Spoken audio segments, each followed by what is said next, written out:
चलो ठीक है। हाँ बहुत अच्छा, एकदम हम भी ठीक हैं।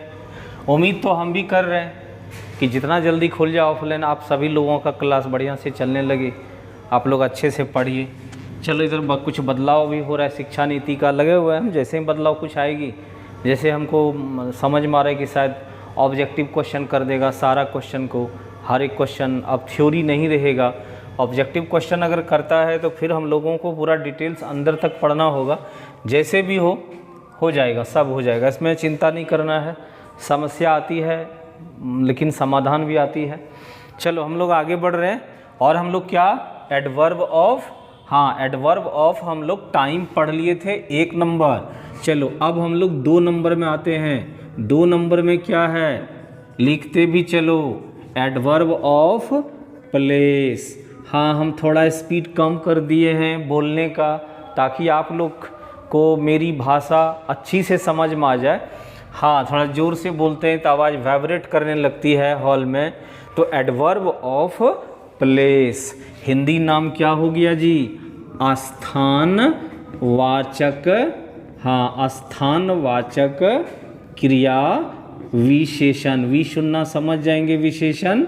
हाँ स्थानवाचक क्रिया विशेषण। अब देखो ये स्थानवाचक क्रिया विशेषण क्या चीज़ होता है, सीधा सा है। उसमें क्या बतलाए थे, जिससे कार्य के करने की समय का पता चलता हो। दुनिया का वो शब्द, the word which denotes the time of working and answers the question when.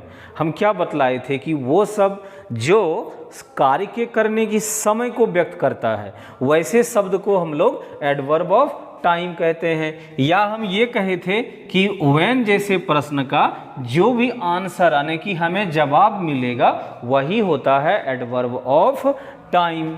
2 में से जो ध्यान रखो, व्हेन प्रश्न का जो जवाब होगा वो सब एडवर्ब होगा, और उस एडवर्ब का एक ही नाम होगा, एडवर्ब ऑफ टाइम। तो ठीक उसी तरह से है, इसका डेफिनेशन क्या हो जाएगा, the word which denotes the place of working, the word which denotes the place of working and answers the question where।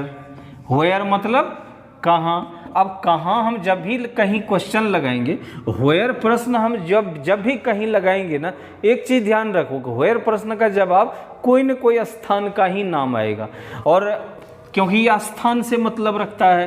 तो चलो इसका डेफिनेशन लिख लो। हम लोग लिखेंगे द वर्ड व्हिच डिनोट्स, दे सकते हैं denotes modifies, denotes the place of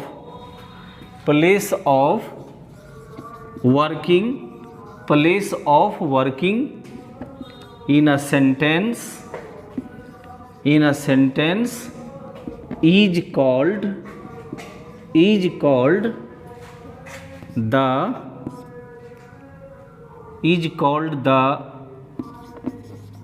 adverb of place। The word वह शब्द, which denotes जो व्यक्त करता हो, जिससे हमें पता चलता हो, जिससे हमें समझ में आता हो, जो हमें बतलाता हो, द प्लेस ऑफ वर्किंग कार्य या क्रिया के होने की समय को, यानी कि स्थान को, कि हम कोई भी जो कार्य करते हैं वो किस स्थान पर हमारा कार्य संपन्न हो रहा है, इसकी पता हमें जिस शब्द से भी लगता हो, वैसे शब्द को हम लोग एडवर्ब ऑफ प्लेस कहते हैं। तो जैसे आप एग्जाम्पल देख लो, सेंटेंस समझ में आ जाएगा आप। एग्जाम्पल से पहले इसका थोड़ा ना पोजीशन लिखते हैं, ठीक है।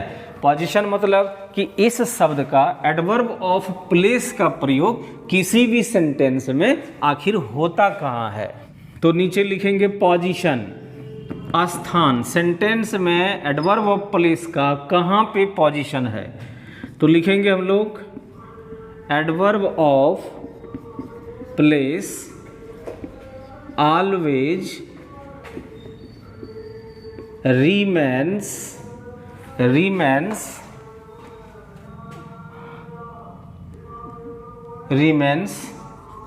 After the sentence, after the sentence और after the verb.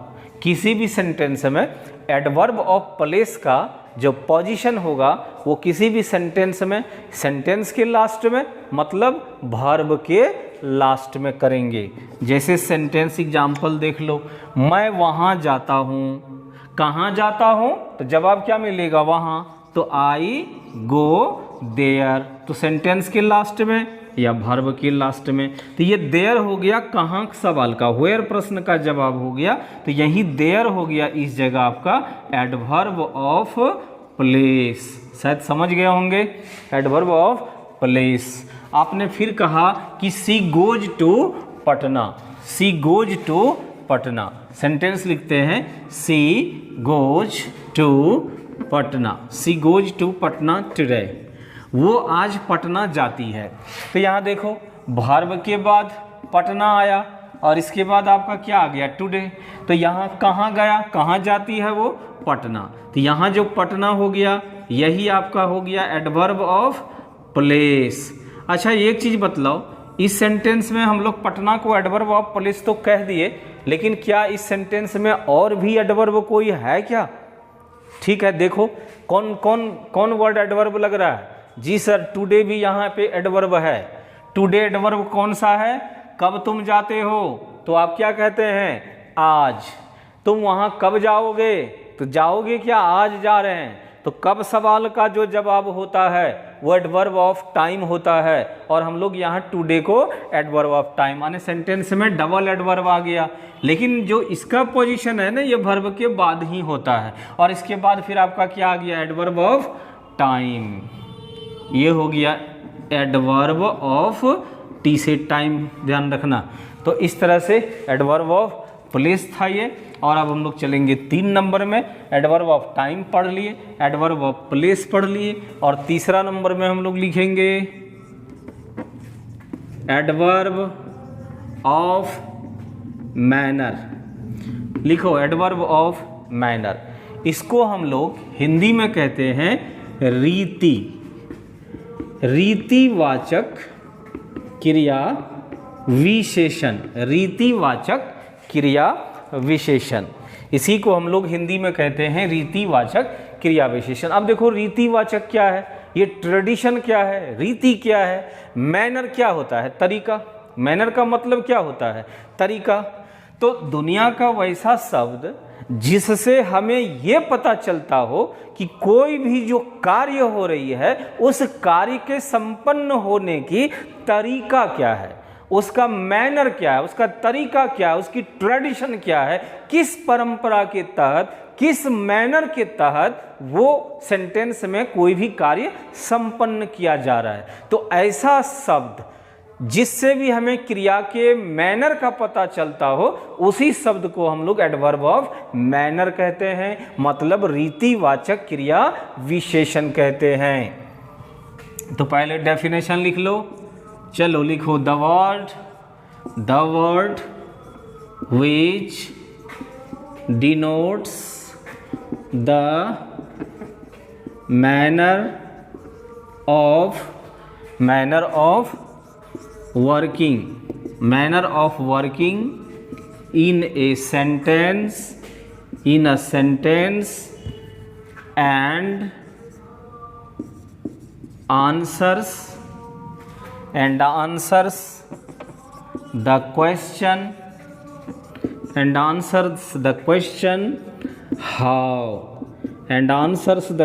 how is called adverb of manner,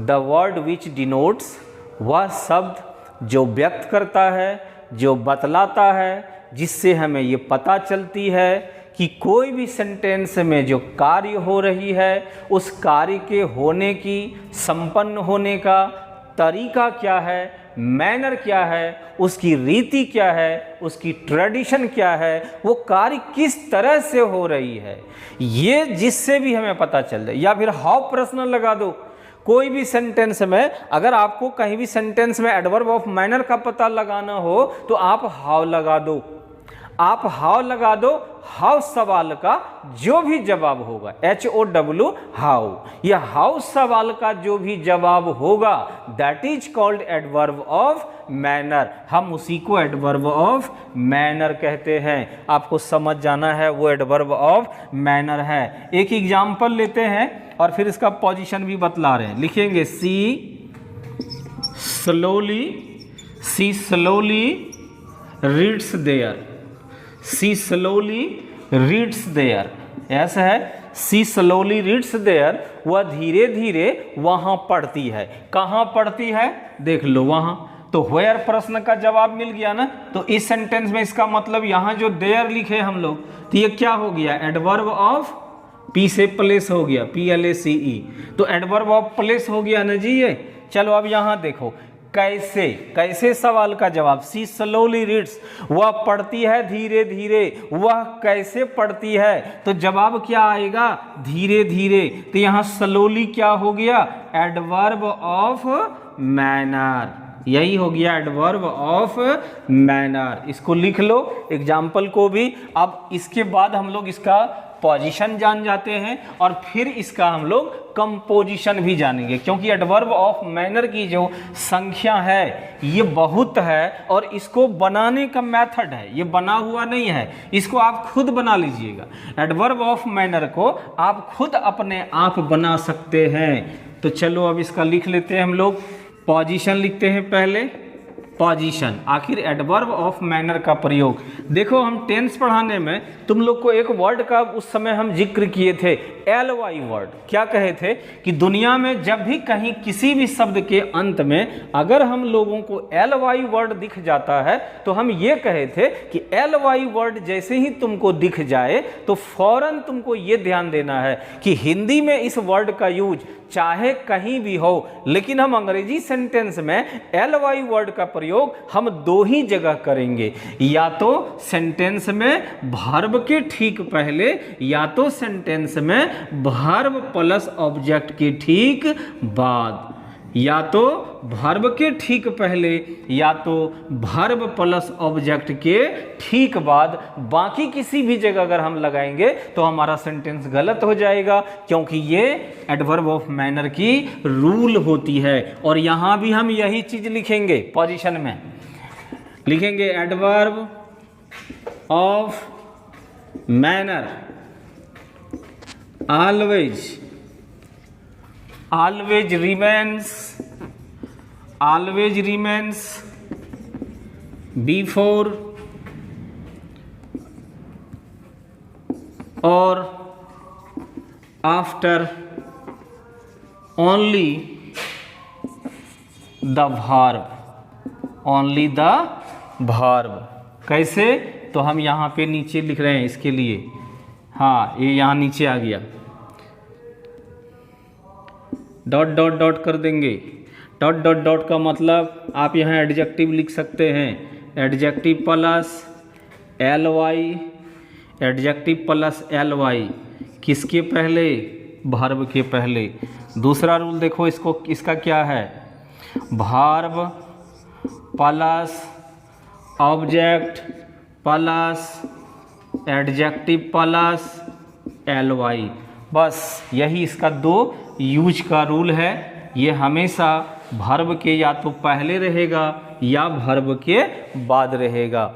LY दुनिया में जितना भी वर्ड के अंत में ना LY लग जाता है वो एडवर्ब ऑफ मैनर है, लेकिन कुछ वर्ड है जो एडवर्ब ऑफ मैनर नहीं है, वो एक्सेप्शनल है, वो हम आपको लिखाएंगे। जैसे मदरली, सिस्टरली, फादरली आ जाएगा, वो भी वो उसका फिर एक्सेप्शन में आ जाएगा वो। लेकिन कुछ को छोड़कर सीधा समझना, दुनिया के जितने भी वर्ड के अंत में LY लग जाए अगर वो वर्ड एडजेक्टिव है, सीधा सा जानो कैसा सवाल का क्या कहें कि कैसा सवाल का जो भी हमें जवाब मिलता है दैट इज कॉल्ड एडजेक्टिव, वो एडजेक्टिव होता है।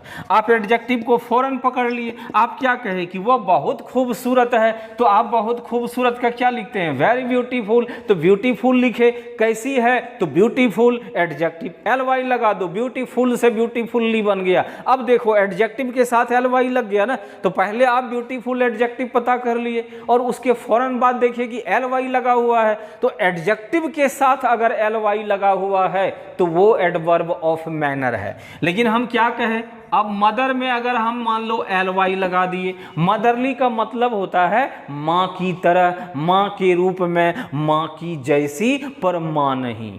मदरली मतलब मातृवत, मातृवत, माँ की तरह, माँ की जैसी, ठीक है। तो लेकिन माँ नहीं, इसका मतलब यही होता है ना, आप किसी को कह रहे हैं कि वो मेरी माँ के ही जैसी है, मतलब आप ये कह रहे हैं कि वो मेरी माँ नहीं है। इसका मतलब यही होता है कि तुम मेरी बहन जैसी हो ना, तो तुम्हें तो ऐसा नहीं बोलना चाहिए, मैं तो हमेशा तुम्हें अपने बहन की तरह मानता हूं।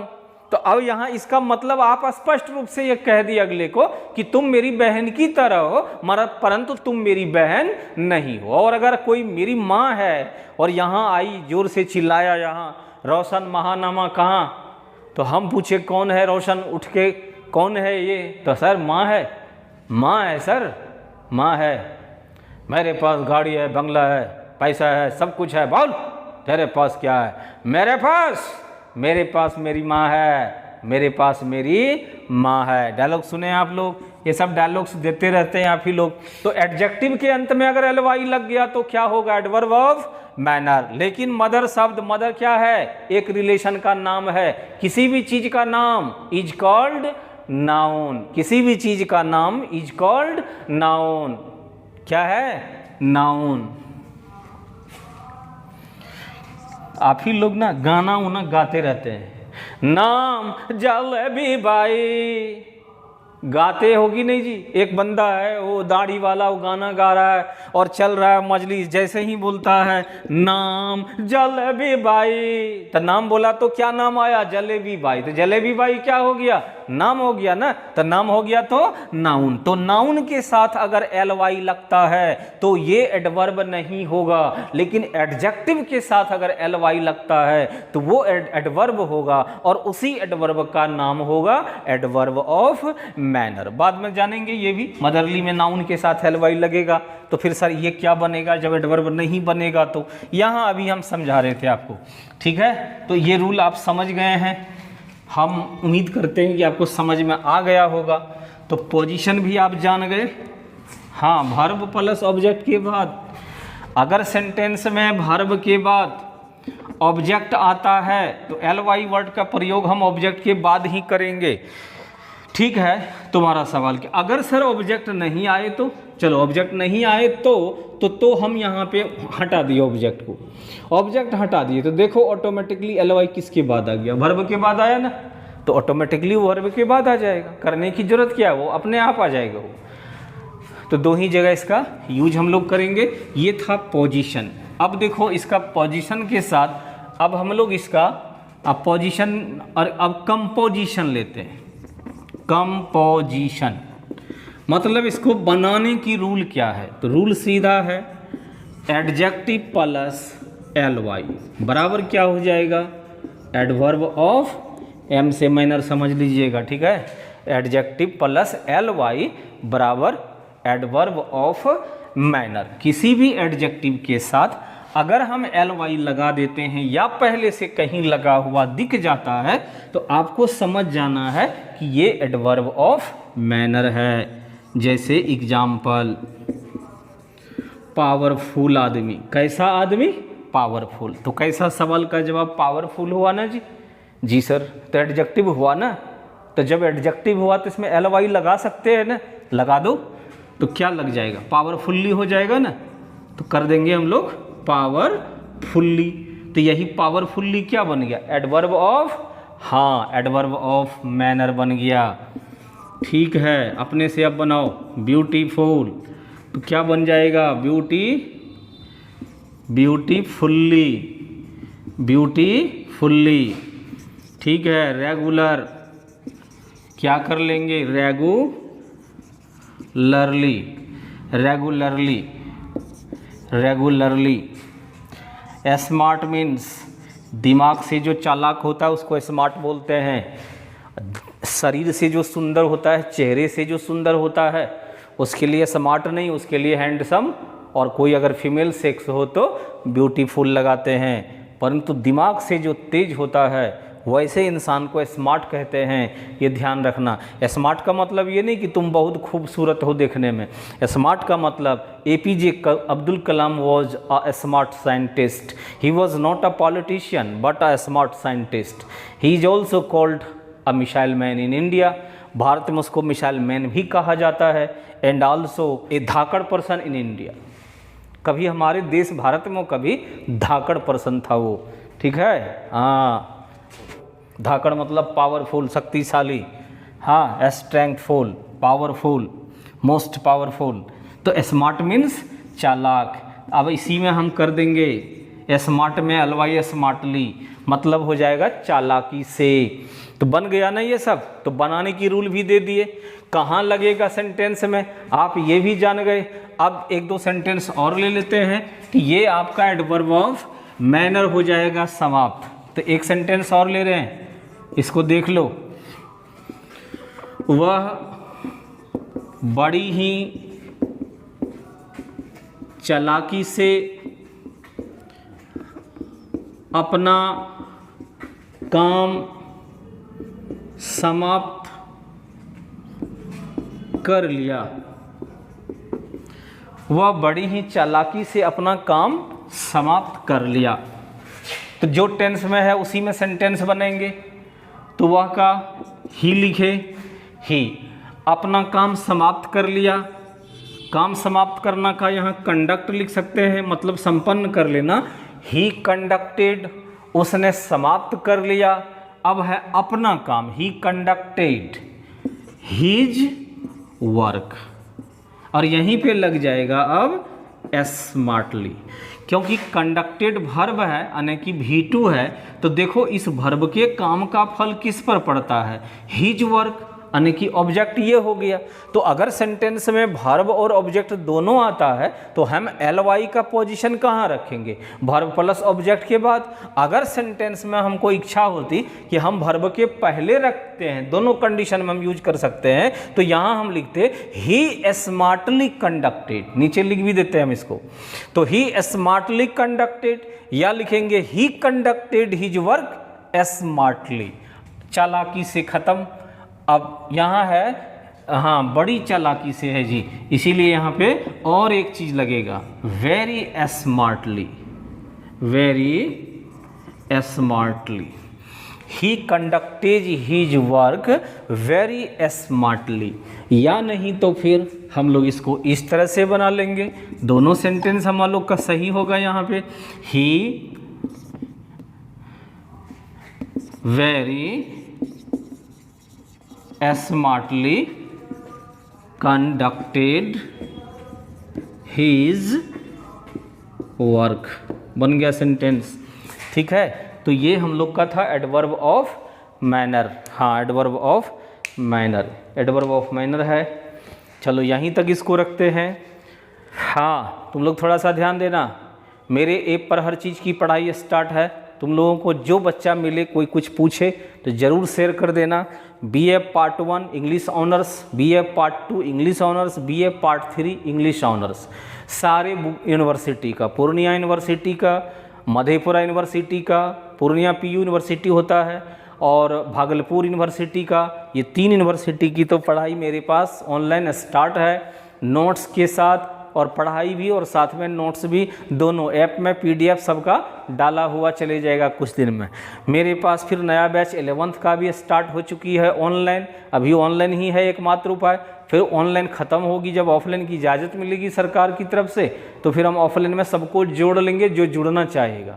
और जो नहीं जुड़ना चाहेगा वो सोचेगा कि नहीं हम ऑनलाइन ही पढ़ते रहें लास्ट कोर्स तक, तो हम उसका ऑनलाइन अब बंद करने वाले नहीं हैं, वो उसमें ही पढ़ेगा। तो 11th का न्यू बैच भी हम स्टार्ट कर दिए हैं। बीए का तीनों पार्ट इंग्लिश ऑनर्स का शुरू हो गया है, और competitive English SSC, bank, CHSL, CPU, NDA, air force, navy, state governments का कुछ जॉब, ये जितना भी है सीएचएसएल, एसएचएसएल, ये सारे जितने भी जॉब्स हैं हम इसकी भी इंग्लिश की तैयारी स्टार्ट कर चुके हैं। आप लोग थोड़ा ये सब न्यूज़ जो भी बच्चा पूछे ज़रूर दे दीजिएगा। और इसी के साथ जय हिंद, जय भारत।